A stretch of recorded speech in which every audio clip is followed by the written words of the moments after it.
Sizi bu yeni dərin təhlil buraxılışında salamlayırıq. Bugün biz sizinlə birlikdə sənədlərin tam dərinliyinə enəcəyik. Əlimizdə çox maraqlı mənbələr var.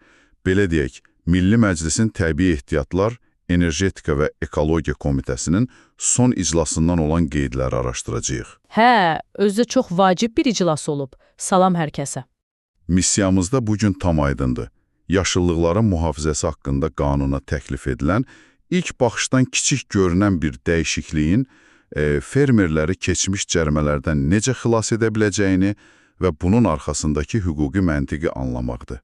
Yaxşı, gəlin bunu bir qədər aydınlaşdıraq. Təbii, başlayaq. Baxın, təsəvvür edin ki, yeni ev tikmisiniz, amma düz qapının ağzında, yəni hərəkətinizi mane olan yekə bir kol var. Aha. Siz o kolu ləğv etmək, təmizləmək üçün aylarla rəsmi icazə gözləməlisiniz. Bu, adamı dəli edər yəqin ki. Sənədlərdən belə başa düşürəm ki, fermerlər illərlə yeni dərdi çəkib. Doğrudanmı fermerlər indiyə qədər öz torpaqların sərbəst şəkildəkini hazırlaya bilmirdilər? Sözün açığı bəli. Burada heyrətamiz olan odur ki, qanunun əsas məqsədi təbiəti qorumaq olub. Amma praktikada bu, bürokratik bir divara çevrilib. Fermer öz sahəsində əkinə mane olan hər hansı lazımsız kolu kəsəndə belə dərhal cərmələnirdi. Yəni sadəcə torpağı təmizlədiyi üçün? Tamamilə düzdür. Çünki yaşıllıq hesab olunurdu. Amma yeni qanun layihəsinə əsasən, kənd təsərrüfatı təyinatlı torpaqlarda, yəni xüsusən də əkin və çoxillik əkmələrin altındakı ərazilərdə aqrar fəaliyyətə mane olan yaşıllıqların kəsilməsi üçün icazə tələbi ləğv edilir. Bir dəqiqə, icazə tələbi ləğv edilir. Yəni istədikləri hər şeyi kəsə biləcəklər. Yox, qətiyyən siyahı genişləndirilir, amma çərçivə konkret qoyulur, meşə fondundan söhbət getmir, sırf əkin sahəsində, belə deyək, traktorun qabağını kəsən kollardan bəhs edirik. Dövlət artıq kənd təsərrüfatının inkişafına prioritet verir. Aha, anladım. Yəni məqsəd ekologiyanı qurban vermək yox, sadəcə kəndlini əziyyətdən qurtarmaqdır. Elədir. Bax, əsl maraqlı məqam buradadır. Qanun gələcək üçün fermerlərin işini asanlaşdırır. Bəs yaxın keçmişdə bu qaydanı pozub üstünə böyük cərimə yazılanların taleyi necə olacaq?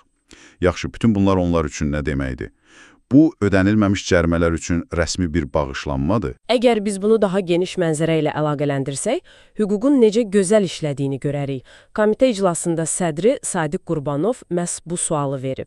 Yəni, əvvəlki cərimələrin ləğvi nəzərdə tutulacaqmı? Çox yerində sualdır. Çünki kimsə deyə bilər ki, qaydanı pozanda qanun başqa idi. Hə, amma İqtisadi Qanunvericilik şöbəsinin müdiri Məhəmməd Bazıqovun izahı çox önəmlidir. O bildirib ki, normativ hüquqi aktlar haqqında Konstitusiya qanununa və Cinayət Məcəlləsinə görə məsuliyyəti yüngülləşdirən halların həmişə geriyə qüvvəsi var. Yəni, geriyə qüvvəsi var deyəndə keçmiş cərimələr silinir. Bəli, əməl artıq xəta tərkibi yaratmırsa, icra olunmamış cərimələr qanuni olaraq ləğv edilməlidir. Dövlət deyir ki, mən bunu artıq zərərli hesab etmirəm, deməli sənin də cəzalandırmağımın mənası yoxdur. Bu doğrudan da əla bir məntiqdir. Xülasə etsək, kənd təsərrüfatı proseslərini sürətləndirmək üçün atılan sadə bir addım, hüququn təməl prinsipləri sayəsində vətəndaşların keçmiş borclarını da silmiş olur. Razıyam. Həm də bu mühüm bir sual yaradır, hansı ki məncə dinləyicilərimiz bu barədə düşünməlidir. Buyurun. Sizin üçün bir sual, əziz dinləyicilər.